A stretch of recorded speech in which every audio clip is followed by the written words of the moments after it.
Assalamualaikum warahmatullahi wabarakatuh. Waalaikumsalam. Selamat siang, salam sehat untuk kita semua. Hari ini tidak seperti biasanya webinar series Perang Akar Rumput COVID-19, Parce 19 itu biasanya diadain setiap hari Jumat. Tetapi ini ada spesial Ramadan dengan orang-orang yang spesial juga pada hari ini. Kita akan memulai webinar dengan judul Strategi Pemulihan Sosial dan Ekonomi Bangsa melalui Pendekatan Islam dan Parce 19. Seperti biasa, saya Narla Mutia Nasin akan menjadi moderator pada webinar hari ini, dan selamat datang saya ucapkan kepada para narasumber dan para peserta. Para narasumber yang saya hormati di sini sudah hadir Pak Prof. Dede, Profesor Dr. Dede Rosada MA, ya, Prof. Beliau ini sebelumnya adalah Rektor UIN Jakarta masa bakti 2015 sampai 2019, dan saat ini menjadi pengurus Majelis Ulama Indonesia DKI Jakarta, ya, Prof. Betul, ya. betul. Ya. Kemudian kita kedatangan Dr. Gigi Haji Muhammad Arif Roshid Hasan, MKAS, ya. Pak Arif, mungkin ya. Assalamualaikum. Waalaikumsalam, sedang dalam perjalanan ya. Iya, minta maaf nih, Bu. Tidak apa-apa. Ini merupakan Ketua Departemen Kaderisasi Pemuda dan Remaja Masjid PP Dewan Masjid, ya, Pak, ya. Dan juga bekas sebelumnya adalah Ketua Umum PBHMI, ya, ke-30. Periode 2013 sampai 2015. Terima kasih banyak, Pak, sudah bergabung. Sama-sama, Bu. Di webinar siang hari ini. Dan tentu saja saya juga berbahagia kedatangan Ibu Dr. Zilhadia MSc APT yang merupakan Dekan Fikes UIN Syarif Hidayatullah Jakarta. Terima kasih, Bu, sudah mau bergabung hari ini. Dan tentunya ada Pak Baikuni sebagai Ketua IAKMI Jakarta, dan juga beliau ini dulunya juga Ketua Program Studi Kesehatan Masyarakat UIN Jakarta periode yang pertama, ya, Pak, ya. Masih jadi pionir ya waktu itu. Iya. Dan yang paling penting di acara webinar ini kita didukung oleh yang namanya IAKMI Cyber University. Nah, di sini sudah hadir, ya, Rektor IAKMI Cyber University. Mungkin yang belum tahu mesti tahu kalau sekarang ada namanya IAKMI Cyber University. Ada Pak Dr. Kemal N. Siregar, SKMMA PhD. Ya, Pak, selamat datang. Makasih, Pak, udah mau gabung Terima Pak, kasih, hari ini. sama-sama. Ya, dan tentunya untuk para partisipan, ya, yang sudah hadir pada siang hari ini, kita tentunya diharapkan seperti biasa kita bisa mendapatkan sharing luar biasa dari para narasumber, dan tentunya nanti ada sesi untuk diskusi juga. Saya mungkin tidak akan berpanjang-panjang dulu untuk membuka acara ini. Terlebih dahulu saya ingin memberikan kesempatan kepada Pak Kemal Siregar untuk bisa ngasih sedikit welcome speech lah, ya, Pak, opening speech untuk acara ini. Silakan, Pak Kemal. Baik, terima kasih, Tia. Bapak, Ibu pemateri, narasumber, serta hadirin sekalian. Saya lihat di sini, wah, antusiasme peserta banyak nih kelihatannya nih, ya. Mudah-mudahan sukses, ya, semuanya. Terima kasih. Baiklah, Assalamualaikum warahmatullahi wabarakatuh. Waalaikumsalam warahmatullahi wabarakatuh. Puji syukur selalu mari kita panjatkan ini kehadirat Allah Subhanahu wa Ta'ala, yang atas rahmatnya kita dapat bersilaturahmi, ya, di hari yang indah ini, ya. Jadi saya hanya akan memberikan pengantar awalan saja, bahwasanya webinar ini berjudul sangat bagus, ya, Strategi Pemulihan Sosial dan Ekonomi Bangsa melalui Pendekatan Islam dan PARC 19. Wah, ini Pak Baikuni nih, Perang Akar Rumput menghadapi COVID-19. Baik, Bapak Ibu sekalian, memang dalam pandemi COVID-19 ini banyak itu membuat perubahan dalam kehidupan kita. Antara lain, biasanya penyakit itu pada manusia itu dampaknya besar pada kecacatan atau ketidakberdayaan jasmani, di level jasmani. Nah, namun sekarang COVID-19 sudah berdampak luas sampai pada kondisi psikologi, terlebih-lebih kondisi sosial dan ekonomi yang menjadi topik bahasan hari ini. Memang realitanya sekarang COVID telah berjangkit di antara masyarakat kita sendiri. Jadi sudah tidak dapat lagi kita mengatakan penyakit ini karena ulah bangsa lain. Ya, sudah tidak bisa lagi. Sehingga kini ini semua adalah masalah kita, masalah bangsa ini. Dan kita sendiri pula lah yang harus menanganinya. Saya kira semangat dari webinar ini sangat baik sekali dalam hal ini. Nah, memang pertanyaannya tentu bagaimana caranya. Nah, besar harapan bahwa dalam webinar ini, dalam pertemuan kali ini, kita dapat memberikan berbagai macam alternatif solusi. Ya, ini memang kita di sini dalam diskusi ini dapat menyampaikan bahwa memang itulah Islam itu rahmatan lil alamin.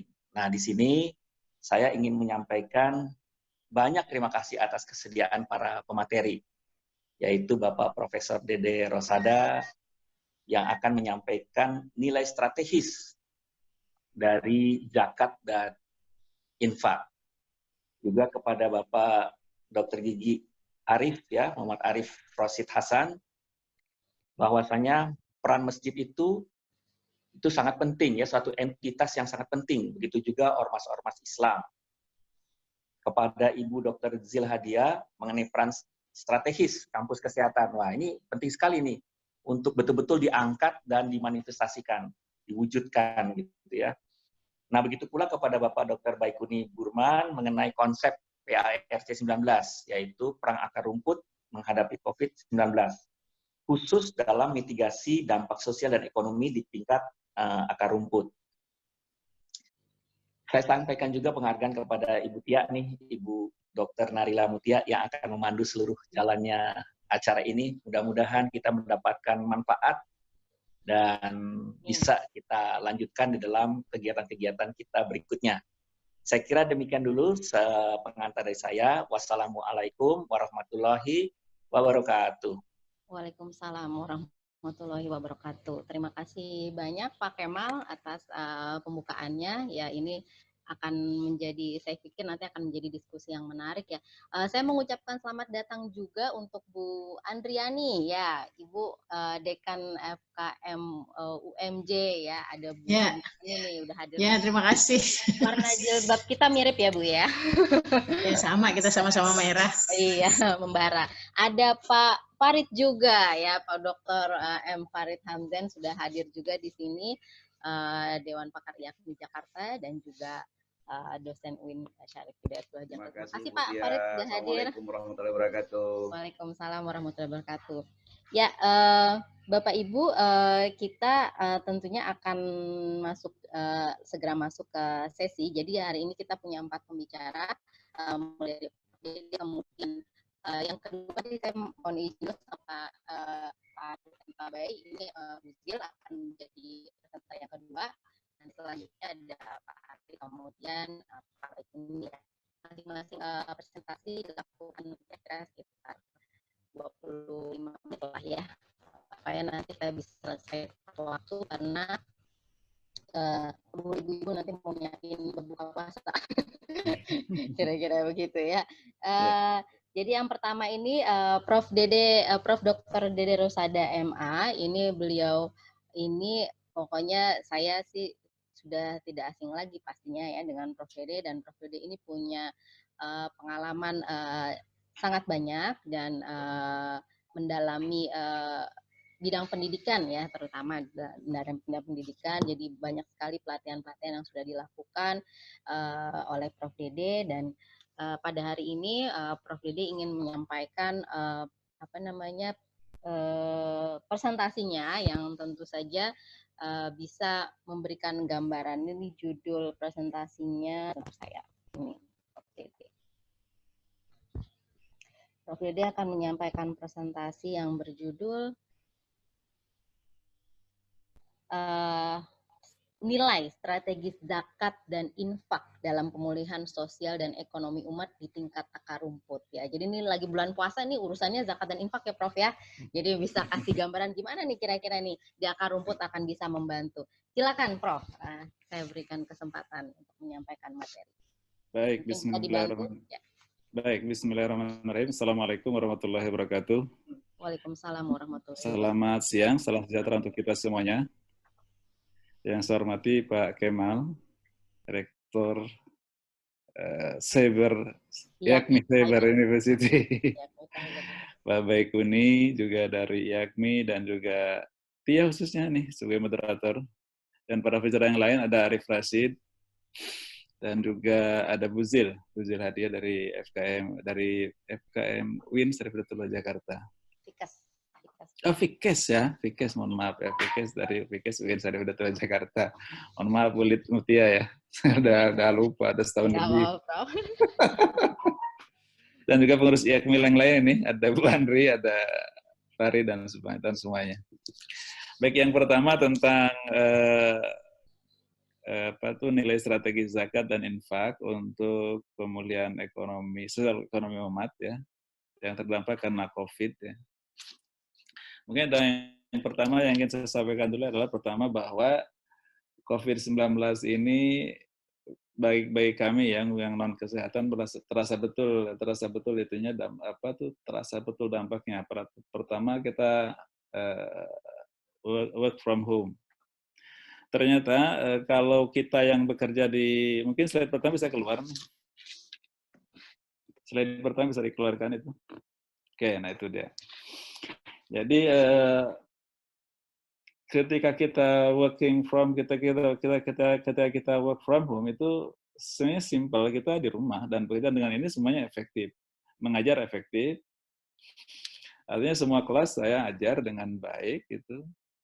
Bahkan terlayani dengan baik. Walaupun kita tidak tahu apakah masanya belajar atau tidak, tapi ya tetap pokoknya berjalan dengan menggunakan online learning ini.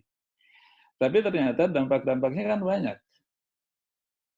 Jasa transportasi terkurangi, ojol terkurangi, pegawai-pegawai di pasar banyak kelompok jobless baru. Karena angkot juga kan pasti volume penumpangnya kan berkurang, gitu kan. Akhirnya kan kemudian menimbulkan masalah-masalah atau dampak-dampak sosial ekonomi tadi. Kemudian sektor-sektor informal ini yang paling terasa betul kan sektor informal. Bahkan tadi juga saya banyak berdiskusi dengan masa di kelas pagi-pagi tadi jam pertama kan saya ngajar di UIN bahwa mereka itu yang bekerja dengan hanya UMP saja, UMP itu upah minimum provinsi itu kan artinya bahwa kebutuhan fisiologisnya saja yang terpenuhi. Ketika 1 bulan tidak bekerja kan ada masalah gitu. Lalu kita sudah harus working from sudah hampir masuk bulan yang kedua hari ini. Artinya pasti banyak masalah yang ekonomi dan sosial yang akan dihadapi oleh para mereka yang bekerja di sektor-sektor itu. Apalagi sektor informal yang ada di pasar-pasar. PKL kita kan PKL sangat luar biasa. Pedagang kaki lima itu sangat luar biasa dan legalize kan itu di tempat-tempat itu kan legalize atau dilegalkan untuk dia menjadi pedagang kaki lima. Dengan demikian maka pekerjaan mereka kan di situ. Ketika sekarang pasar ditutup ya mereka pasti menjadi jobless. Ketika dia jobless maka dia menjadi tidak mendapatkan pendapatan. Dan ketika tidak mendapatkan pendapatan dan dia akan harus pada kebutuhan dasarnya itu kan kebutuhan solusinya kan tetap jalan. Maka itu akan muncul masalah. Ini saya punya data dari Kemensos sebenarnya nih. Apa betul apa tidak 66,7 juta minggu pertama bulan Maret sudah menjadi jobless. Artinya 25% dari masyarakat Indonesia sudah menjadi orang-orang yang jobless yang tidak punya pekerjaan. Itu kira-kira dampak sosial yang saya sih bisa melihat bahwa itu adalah masalah besar. Kemudian yang kedua, zakat. Ya. Ajaran agama tentang bagaimana agama hadir untuk umat ya. Pertama bahwa umat manusia itu Ini prinsip begini nih, prinsip begini. Mudah-mudahan Pak Kemal masih ada bersama-sama kita nih. Bahwa semua makhluk di dunia ini kan ciptaan Allah. Ciptaan Allah. Bahkan saya sering mengatakan, termasuk mereka yang menentang Tuhan saja, itu kan ciptaan Allah dan Allah sayangi. Gitu. Allah itu kan punya sifat Rahman, yang sangat-sangat penyayang. Menyayang kepada orang yang sayang kepada dia, atau yang cinta kepada dia, sayang orang yang memang loyal kepada Tuhan, termasuk sayang kepada orang yang membenci Tuhan. Gitu. Artinya semua orang yang terdampak ini memang itu adalah makhluk-makhluk Allah yang ciptaan Allah. Dengan demikian maka kemudian semua alam yang diciptakan untuk manusia itu untuk semuanya, untuk semuanya. Nah kan persoalan. Ketika orang itu akan mencoba memanfaatkan karunia Tuhan di muka bumi ini, kan tidak sama mereka yang atau teman saya yang hanya tamat SD dengan saya yang sudah tamat S3. Begitu mereka sama-sama masuk pasar kerja, yang satu pendapatannya pasti di bawah, yang satu pendapatannya pasti di atas.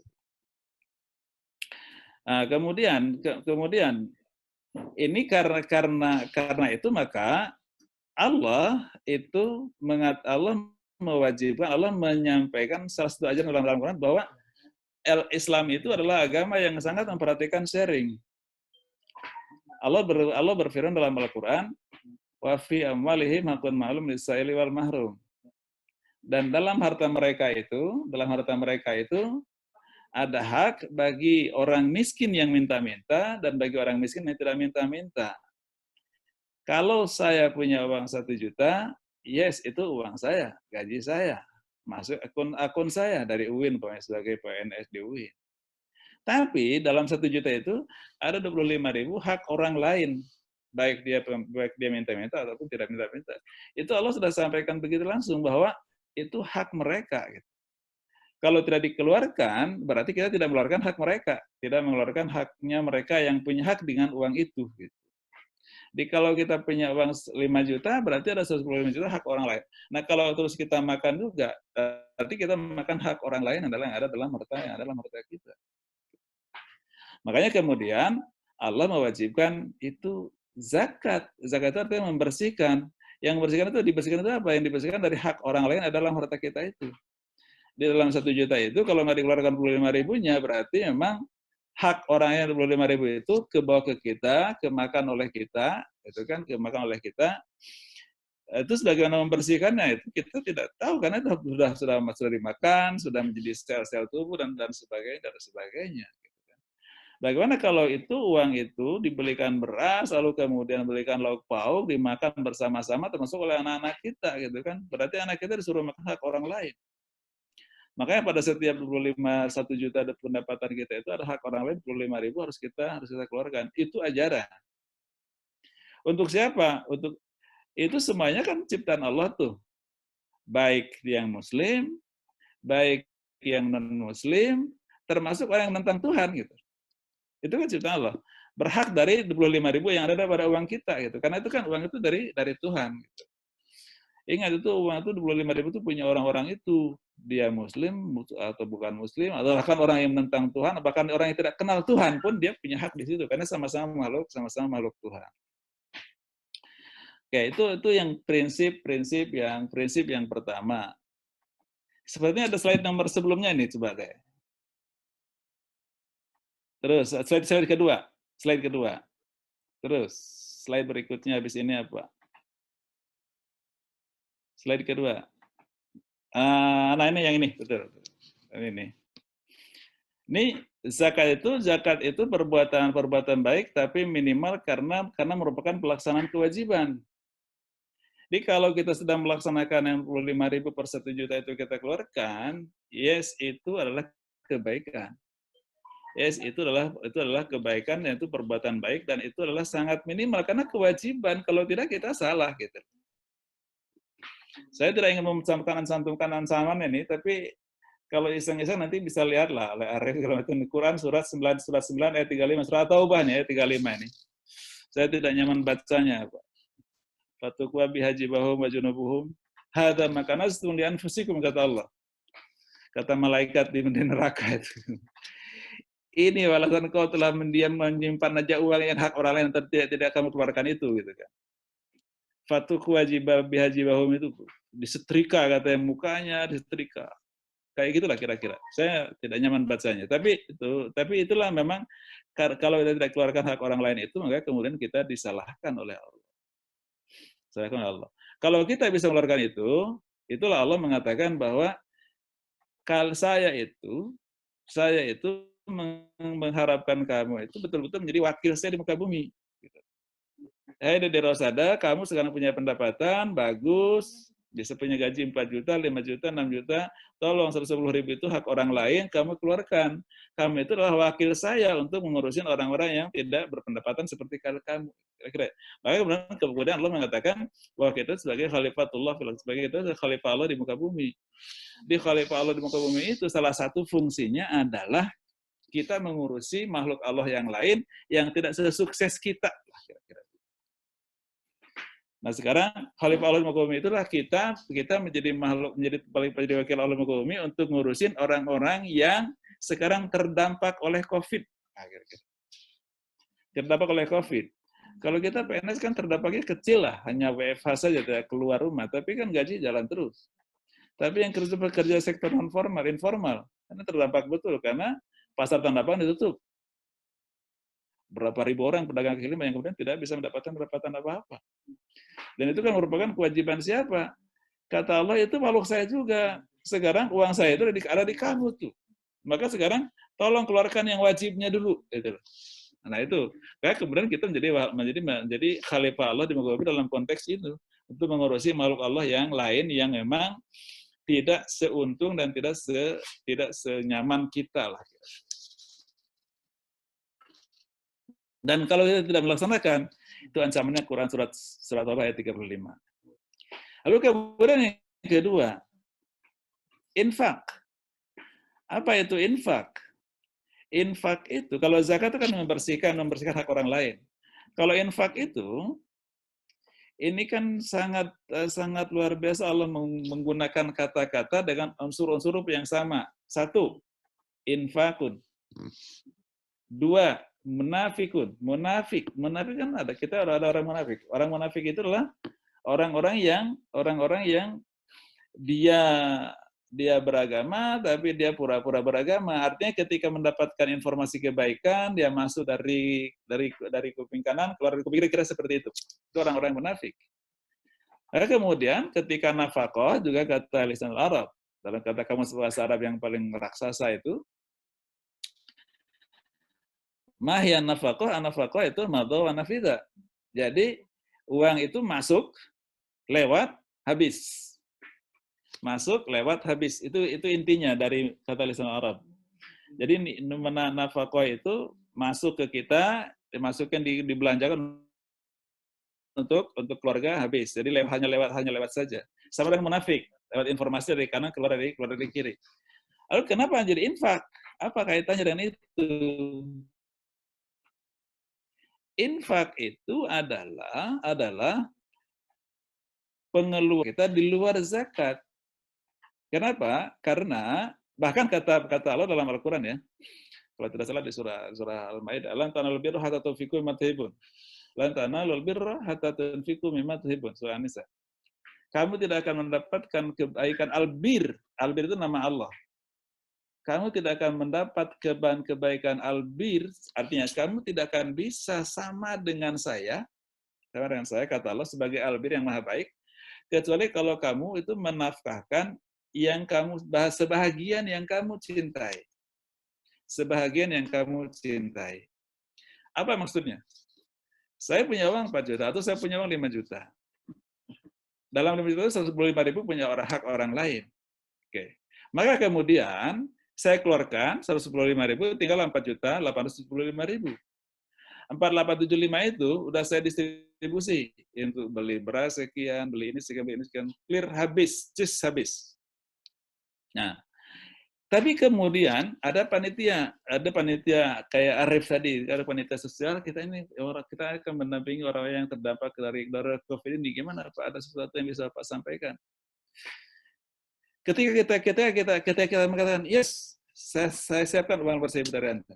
Dari mana? Dari uang tadi, 4 juta tutup. Itu artinya bahwa kita mengeluarkan apa yang kita cintai, karena uang itu akan kita pakai gitu. Kata Allah, kalau kau bisa sampai seperti itu, kamu udah sama dengan saya, albir, yang maha baik. Itulah infak. Nah sekarang, kalau zakat dan infak ini memang terretribusi dengan baik, coba mungkin ada slide berikutnya. Saya merilis dari hasil penelitian Litbang Kementerian Agama. Ini kok nggak jalan? Ini dia nih. Retribusi zakat. Oke. Ini dari yang poin yang keempatnya, penelitian Litbang Kemenag menyatakan bahwa potensi zakat di Indonesia itu, ini tahun 2019, 217 triliun potensinya. Kalau mereka zakat, kalau mereka bayar. Tapi kemudian yang masuk baru 8 triliun. Yang maksud sekarang ini dari Basnas itu ada sekitar 8. Tapi ini hasil penelitian mereka ya tahun 2019 ya. Artinya kalau umat Islam itu membayar zakatnya saja, zakat mal dan zakat fitrah akan terkumpul dana seperti itu. 217 triliun. Saya kira sangat besar itu. Sangat besar. Dan sekarang baru 8 triliun. Artinya kemudian yang kedua bahwa zakat itu hari ini kan dia masih voluntary dan dia masih di Basnas, dan Basnas itu rumahnya adalah Kementerian Agama, bukan di Kemenq.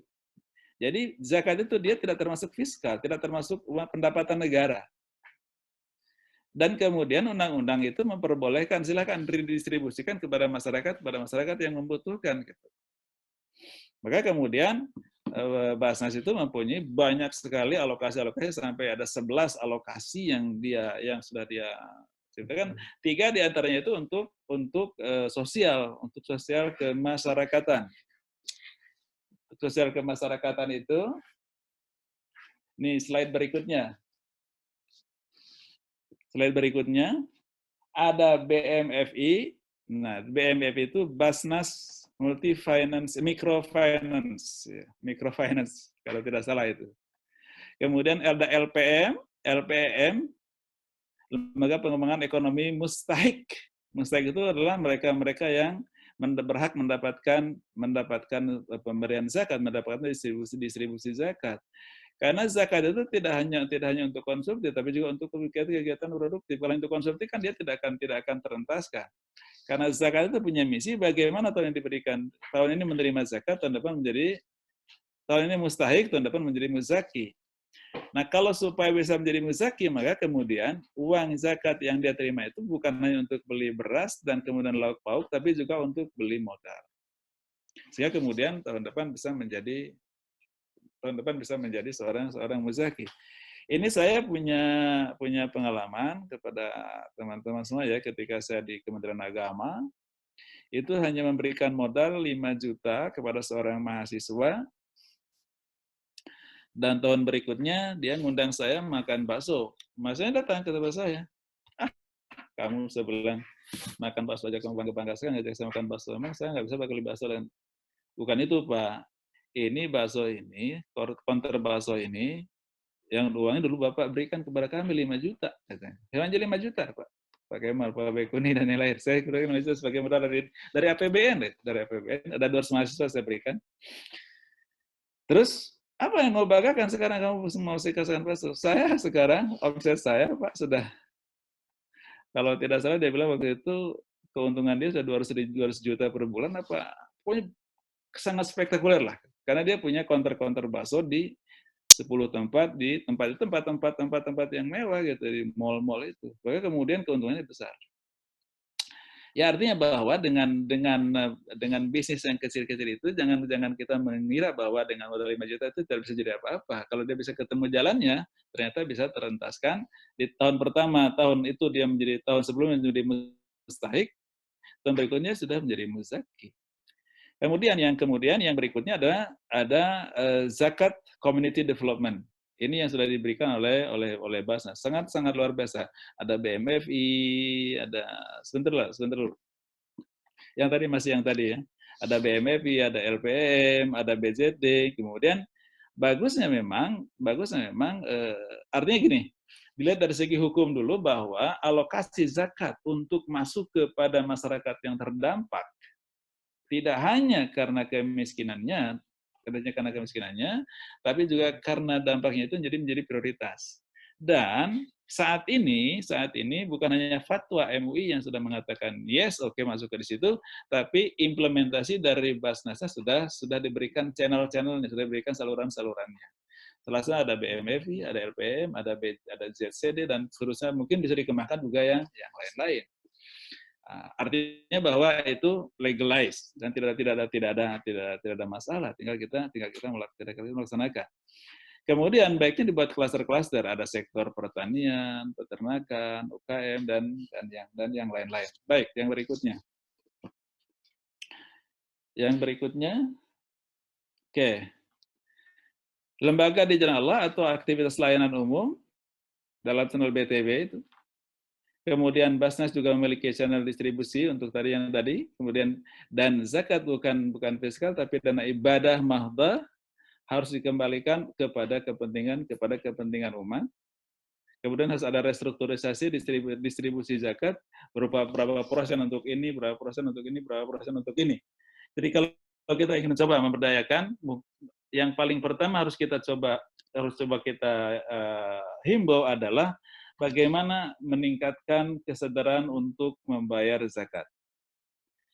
Dan zakat itu jika kita bayarkan pada lembaga yang resmi ditunjuk oleh Basnas, maka dia menjadi komponen yang bisa merestitusi pajak. Artinya, kalau kewajiban pajaknya sekian, dikurangi dulu dikurangi oleh pembayaran zakat. Artinya zakat itu bisa mengurangi beban pajak. Dan itu sah. Yang mestinya dia masuk menjadi fiskal, masuk ke keuangan negara, masuk di Kementerian Keuangan, tapi kemudian kita masuk di Kementerian Agama untuk menjadi dana ubudiyah. Ini sangat luar biasa negara ini. Sangat memberikan fasilitas untuk itu untuk orang beribadah dengan harta yang dia punya. Nah, apalagi kalau nanti dengan infak. Dengan infak bahwa kalau orang memang sangat yakin betul dengan bahwa itulah perintah Allah, bahwa Allah tidak akan memerintahkan makhluknya untuk kemudian jadi mafsadah dengan melaksanakan perintahnya, maka infak yang tadi itu selalu Allah mengatakan menjanjikan man jaa bil hasanati falahu asyru amsalihha. Barang siapa orang yang melaksanakan kebaikan, dia akan dibalas dengan 10 kali lebih baik dari kebaikan yang telah dia perbuat. Kemudian masih ada?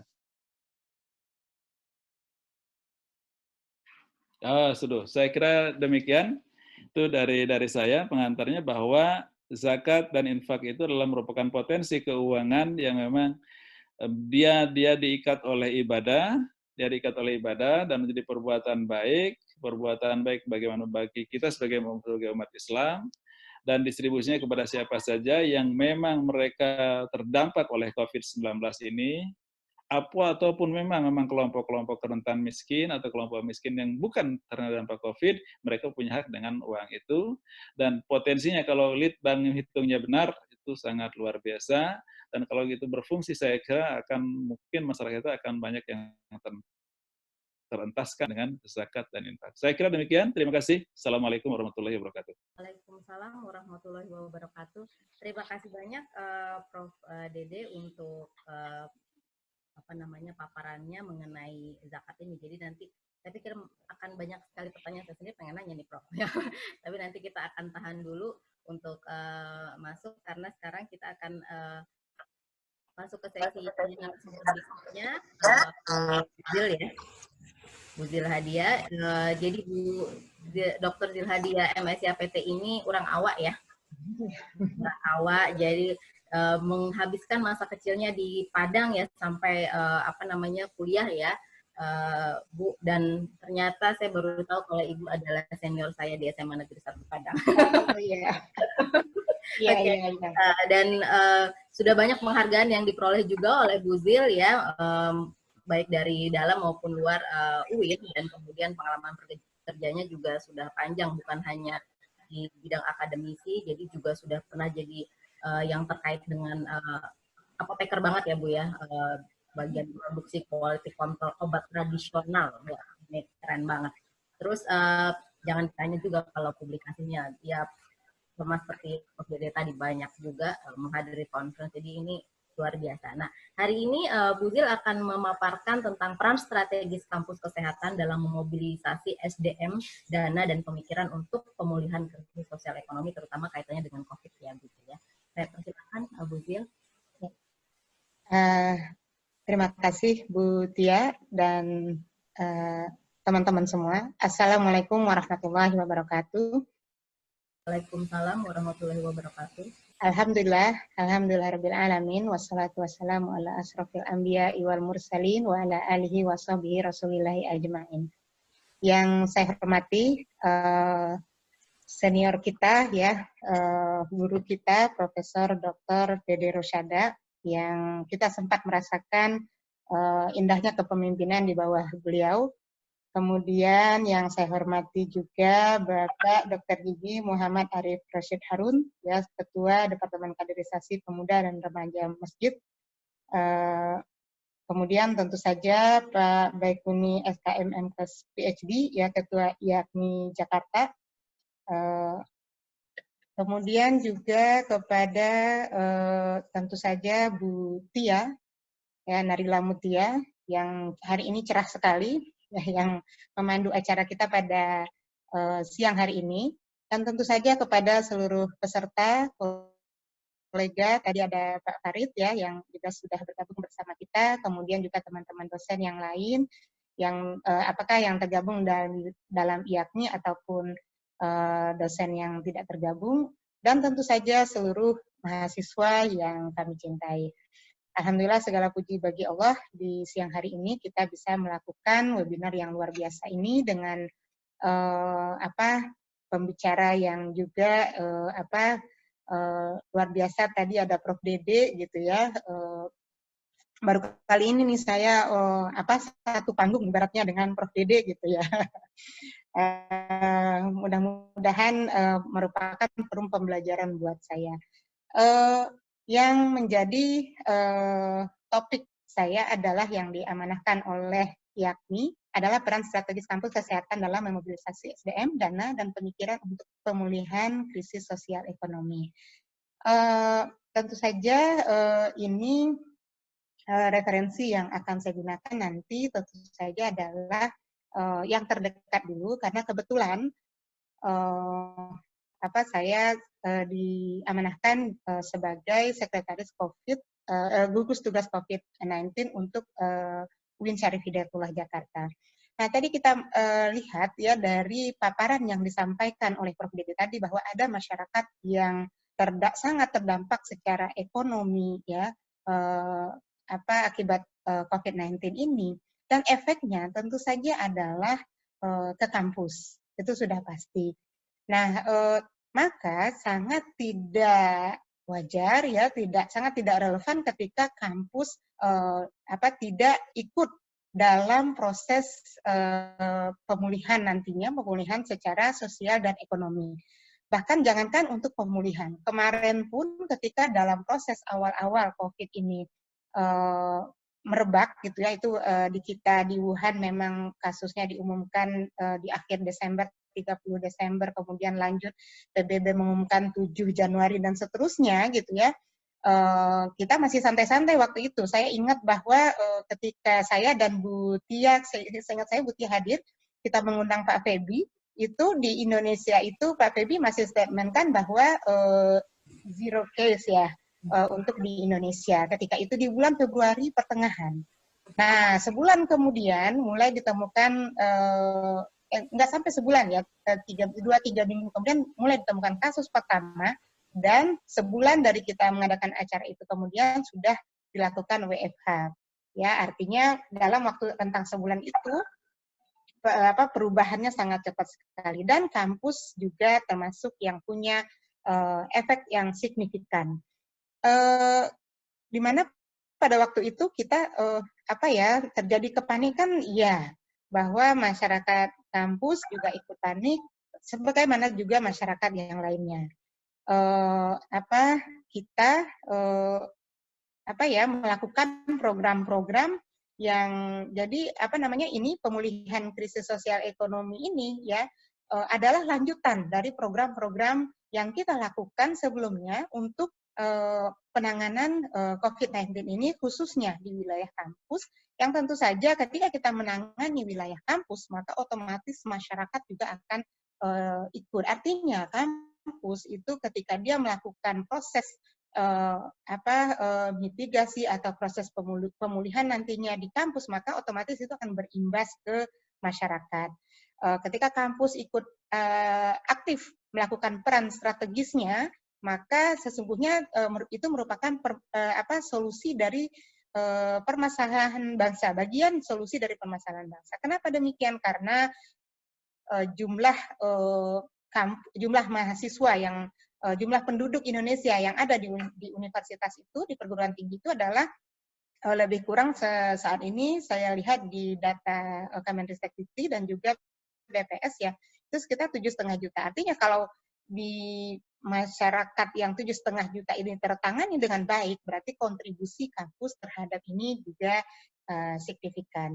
Nah, apa yang telah dilakukan dan kemudian akan dilanjutkan untuk proses untuk peran strategis kampus kesehatan ya dalam memobilisasi SDM, dana, pemikiran untuk pemulihan krisis sosial dan ekonomi. Jadi ada dua di sini ya, sosial dan ekonomi, dan ini memang tidak bisa dipisahkan.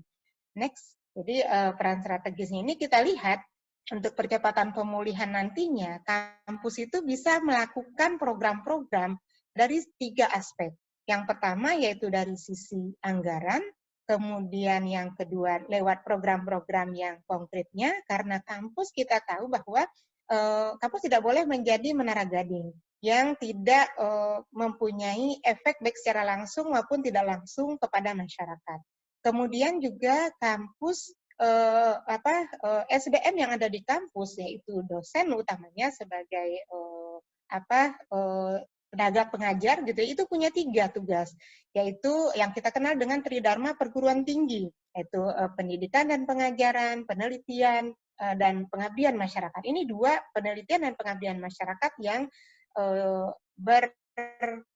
berakses langsung terhadap masyarakat, sehingga program tadi untuk percepatan pemulihan bisa dilakukan dari kampus. Kemudian juga pengelolaan zakat, infak, sedekah. Nah, nanti bagaimana dahsyatnya karena kita hari ini akan membicarakan tentang zakat, infak, dan sedekah, maka kita akan lihat nanti bagaimana dahsyatnya zakat, infak, dan sedekah. Di mana ketika di awal-awal pandemi ini itu kita tidak ada anggaran untuk penanganan COVID-19. Tapi dengan kekuatan zakat, infak, dan sedekah, banyak sekali program yang sudah dilakukan oleh khususnya dalam hal ini di sini saya bercerita adalah UIN Syarif Hidayatullah Jakarta. Dan saya yakin bahwa di kampus-kampus lain juga programnya juga luar biasa gitu, kampus-kampus kesehatan, kampus-kampus secara umum. Jadi lewat program percepatan pemulihannya nanti bisa lewat anggaran, kemudian juga program, kemudian juga lewat zakat, infak, dan sedekah. Next. Nah, sejak ditetapkannya WFH ya, itu kampus kesehatan khususnya dan kampus umumnya, ya tentu kampus kesehatanlah pasti yang menjadi terdepan di dalam proses penanganan COVID-19 untuk yang pertama. Kenapa demikian? Karena memang ini wabah kesehatan gitu ya, wabah kesehatan pandemi ini. Nah, di UIN sendiri begitu kita melakukan WFH, maka segera dibentuk tim gugus tugas COVID-19 UIN Syarif Hidayatullah Jakarta yang waktu itu yang sampai hari ini masih berlangsung. Ketuanya adalah Dekan FK, kemudian wakil ketuanya itu adalah Direktur Rumah Sakit UIN Syarif Hidayatullah Jakarta, kemudian sekretarisnya adalah Dekan Fakultas Ilmu Kesehatan, dalam hal ini saya sendiri. Lalu kemudian kita dibantu oleh seluruh dekan, ya seluruh dekan.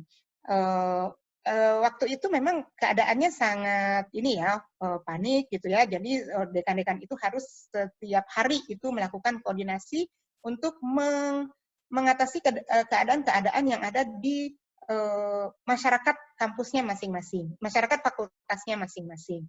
Ada yang mungkin punya masyarakat sampai 16.000 seperti Fakultas Tarbiyah ya, kalau di kita Fikes 1.500 dan seterusnya dengan karakteristiknya masing-masing. Maka kemudian ada program-program yang dilakukan yang nanti dalam proses penanganannya, penanganan sosial ekonomi setelah itu masih akan tetap kita lakukan.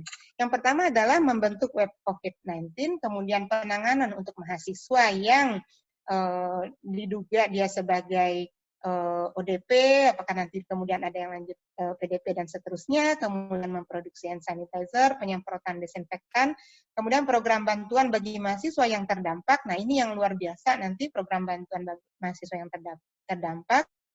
Kemudian program bantuan bagi OB dan security, program bantuan bagi masyarakat sekitar UIN, layanan psikologi bagi masyarakat, karena psikis masyarakat pada waktu di awal-awal itu cukup tertekan gitu ya. Kemudian mengabdi melalui relawan dan pembentukan tim edukasi gugus COVID Fakultas Ilmu Kesehatan. Next.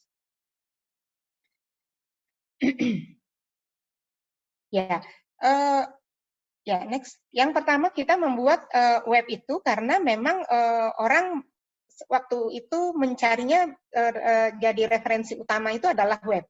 Jadi apa-apa orang nanyanya ke web gitu ya.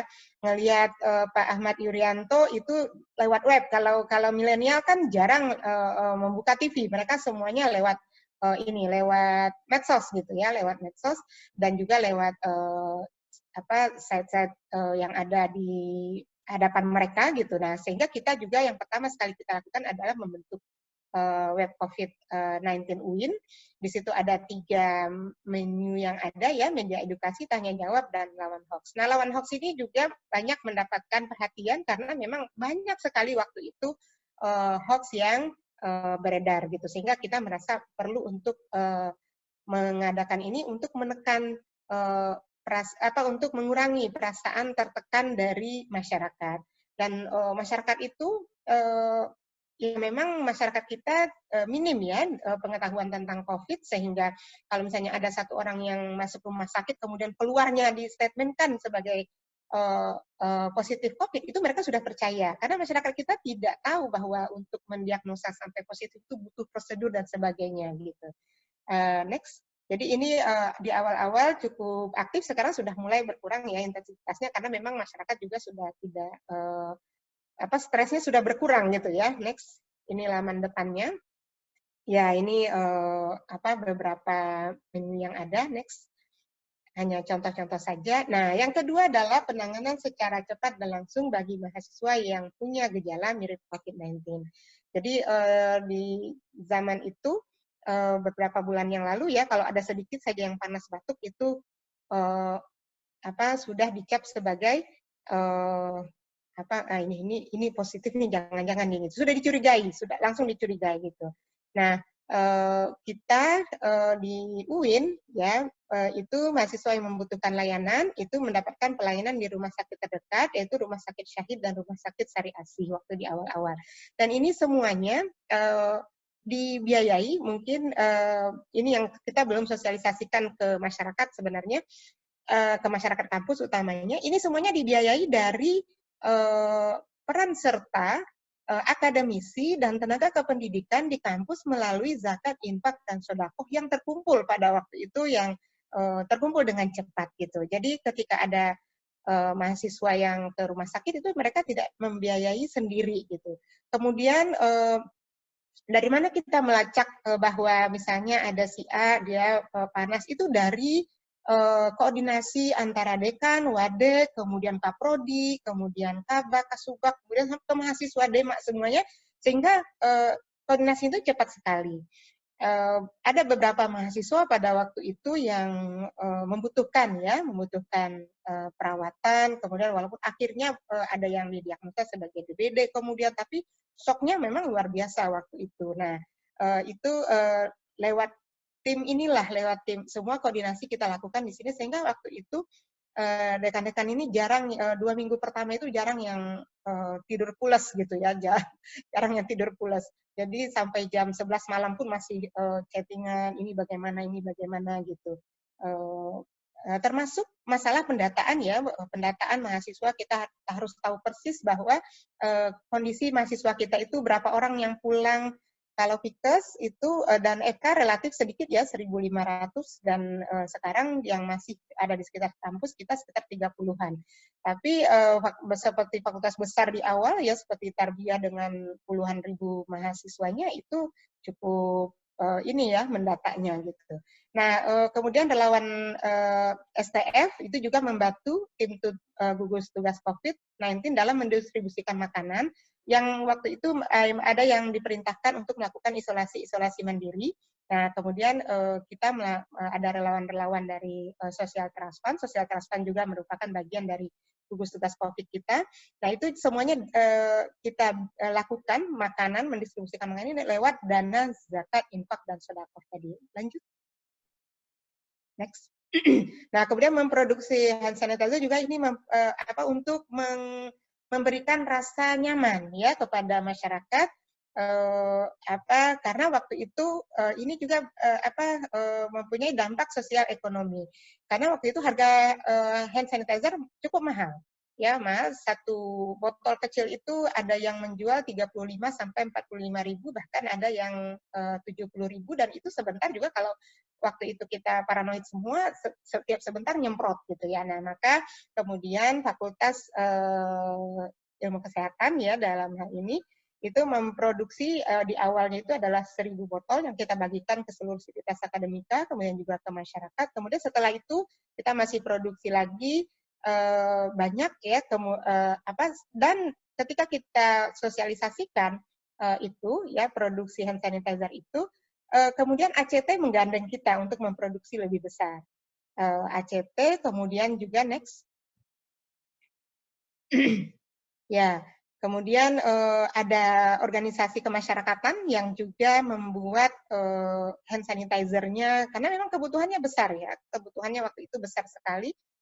Dan bahan baku ada, waktu itu masih ada. Terakhir ketika ada permintaan terakhir, bahan baku kita sudah habis waktu itu. Nah, tapi yang sempat untuk bekerja sama dengan kita adalah ACT, kemudian Muhammadiyah, kemudian program beasiswa santri berprestasi Kemenak, kemudian terakhir itu ada NU juga melakukan bekerja sama dengan kita untuk pembuatan hand sanitizer. Next. Nah, ini publikasinya, kita turun, ini Bu Rektor ya, turun, waktu itu Bu Rektor juga ini menambahkan dana, jadi tadi saya sampaikan bahwa ini, waktu itu kita belum ada anggaran untuk melakukan hal-hal yang seperti ini, semuanya dari zakat, infak, dan sedekah. Nah, kemudian Bu Rektor juga menambahkan dana untuk hand sanitizer, lalu kemudian menyerahkannya kepada masyarakat yang ada di sekitar kampus kita. Next. Ya, kemudian kita juga Fakultas Ilmu Kesehatan itu menjadi inisiator untuk penyemprotan kampus dengan desinfektan sebagai salah satu langkah mitigasi. Nah, nanti ketika proses pemulihan ya, kita juga harus lakukan ini, penyemprotan desinfektan lagi untuk wilayah kampus kita, dan mudah-mudahan ini bisa salah satu program nanti ya untuk program strategis ke depan ya, berdampak sosial ekonomi untuk penyemprotan desinfektan ini. Walaupun kita lihat ya penyemprotan desinfektan ini banyak perlakuan yang kurang tepat ya di masyarakat. Pada waktu di awal-awal kita melihat bahwa kota-kota itu disemprot gitu ya, sampai kita ada di berita itu kita diketawain sama WHO dan seterusnya gitu. Karena penanganan yang saya pikir sih asosiasi Kesling pasti protes gitu ya dengan penanganan desinfektan yang tidak tepat pada waktu itu, dan saya termasuk yang cukup kencang untuk melarang untuk tidak setuju dengan bilik desinfektan yang menyemprot muka kemudian dengan desinfektan saking kita ininya. Next. Ya, kemudian nah ini program bantuan bagi mahasiswa terdampak COVID. Alhamdulillah UIN Syarif Hidayatullah Jakarta itu membantu mahasiswa di awal itu kita mendata itu ada 615 mahasiswa yang terekam pada 29 Maret 2020. Kemudian begitu seminggu kemudian ya kita ini lagi data lagi itu ada 1066 mahasiswa. Kemudian terakhir itu 1393 dan sempat juga dimuat di Kompas ya bahwa mahasiswa UIN itu lebih dari 1000 itu tidak mendapatkan makanan gitu. Saya juga nggak tahu nih beritanya waktu itu. Padahal itu STF sudah mengadakan sudah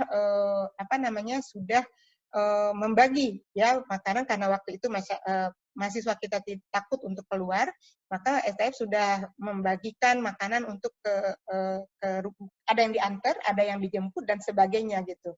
Dan hampir semua mahasiswa kita mendapatkan layanan pada waktu itu. Tapi akibat berita itu luar biasanya adalah positifnya setelah itu UIN itu mendapatkan banyak sekali dana.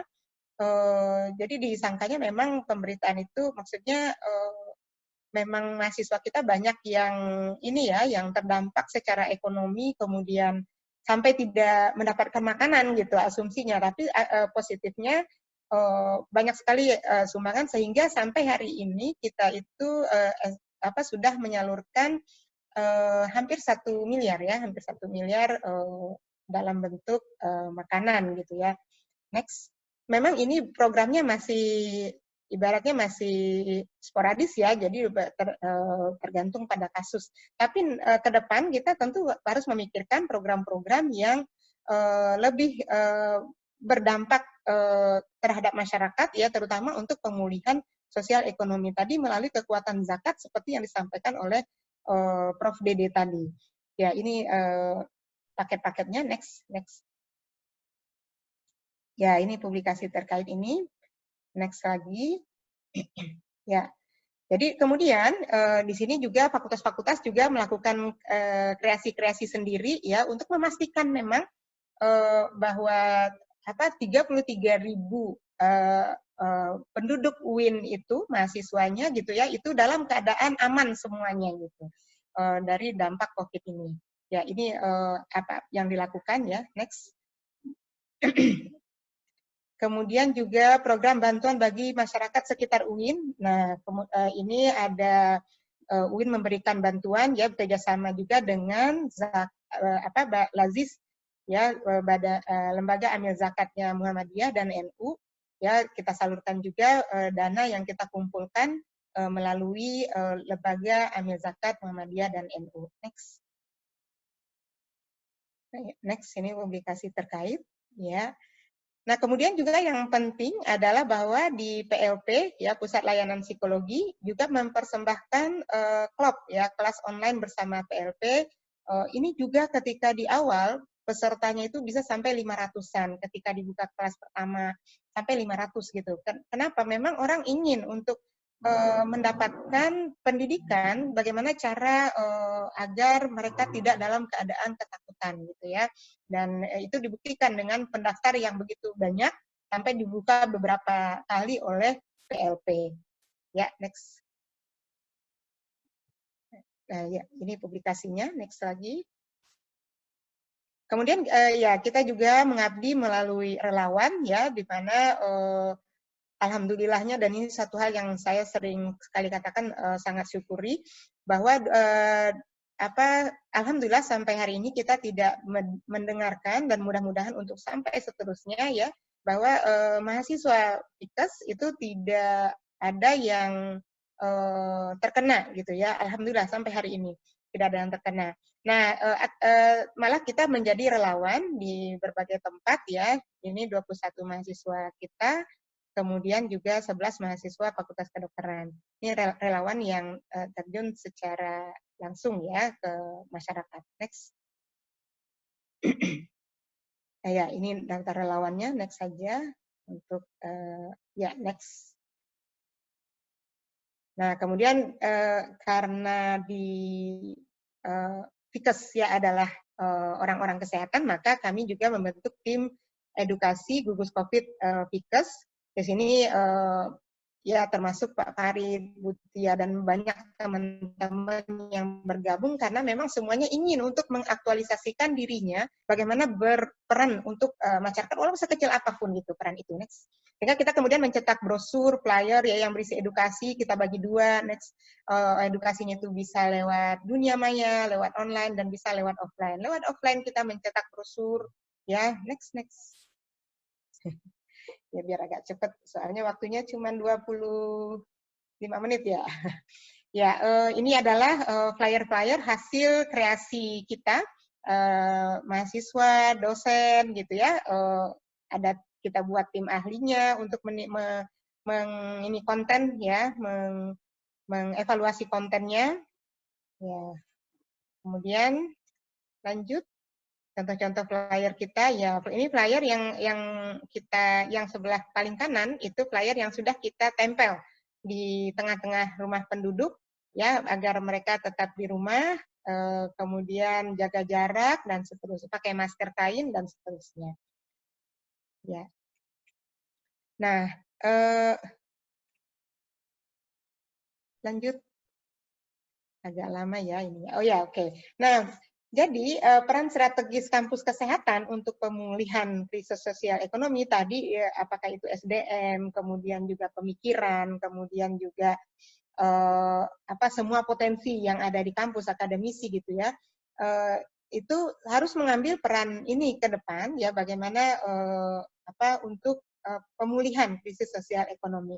Kasihan masyarakat kita kalau misalnya kampus tidak ikut serta, kasihan pemerintah kita juga karena beban ini sesungguhnya kalau dibiarkan saja pemerintah untuk mengerjakannya sendiri maka tentu kita juga zolim gitu ya kepada pemerintah gitu. Jadi kita sebagai kampus ya, kampus apalagi kampus kesehatan harus ikut ya, terutama dalam masalah sosial. Kalau bisa ekonomi lanjut ya, sosial ekonomi ya.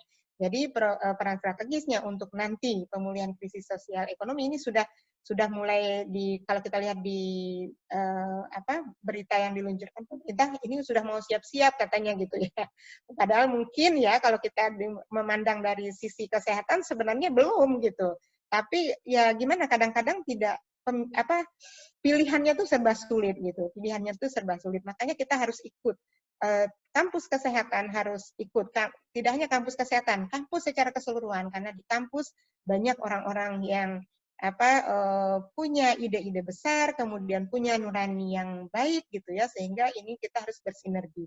Nah, untuk di UIN sendiri ya program yang bisa kita buat nanti adalah tetap membuat program-program seperti yang sudah dilaksanakan di atas ya, tergantung nanti mana yang lebih diutamakan yang strategis.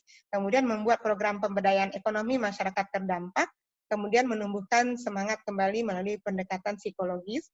Nah, kemudian yang pasti ya yang kita rasakan saya sebagai dekan gitu ya setiap kemarin itu ya kira-kira 2 minggu yang lalu masih ya itu menerima pengajuan penurunan UKT mahasiswa kita. Dan itu sangat bisa dipahami karena memang ya tadi dampak ekonomi, dampak kesehatan, berdampak terhadap ekonomi, berdampak nanti terhadap pendidikan dan seterusnya. Kemudian di negara kita sendiri negara kita sendiri kemudian di UIN itu juga ada penarikan BOPTN oleh pemerintah pusat yang artinya bahwa universitas pun sebenarnya kena dampaknya. Nah, tinggal kita bagaimana tetap bisa mengelola anggaran kita dengan sebaik-baiknya tanpa meninggalkan peran besar kita, peran strategis kita di tengah-tengah masyarakat. Terutamanya masyarakat kampus, kemudian juga nanti masyarakat di lingkungan kita, masyarakat secara lebih luas, masyarakat Indonesia, dan seterusnya. Nah, di akhir pembicaraan ini saya menyampaikan bahwa memang zakat ini, zakat infak dan sedekah ini luar biasa potensinya. Tadi sudah disampaikan oleh Prof. Dede, sebenarnya potensi zakat kita itu 217 triliun, luar biasa. Yang terkumpul baru 8 triliun, maka kita UIN ya Universitas Islam Negeri itu menghimbau ya, ini Bu Rektor menghimbau untuk membayar zakat ya melalui kampus yang nanti tentu kampus akan bisa mengelolanya sehingga menghasilkan sebuah potensi dan menjadi salah satu solusi bagi permasalahan ekonomi umat untuk untuk bangkit secara sosial ekonomi di tengah-tengah masyarakat kita. Ya, barangkali itu saja yang bisa saya sampaikan. Semoga wabah ini segera berlalu. Billahi taufiq wal hidayah. Assalamualaikum warahmatullahi wabarakatuh. Waalaikumsalam warahmatullahi wabarakatuh. Terima kasih banyak Bu Zilhadia yang sudah memaparkan bagaimana peran perguruan tinggi ya, terutama di sini dalam hal ini UIN untuk menghadapi pemulihan krisis sosial ekonomi. Kalau misalnya saya harap Ibu nanti bisa bergabung paling tidak dia tanya jawab ya Bu ya. Ya. Saya live sebentar ya. Sebentar saja, paling 10-15 menit, nanti saya gabung lagi. Ya. Terima kasih. Ya,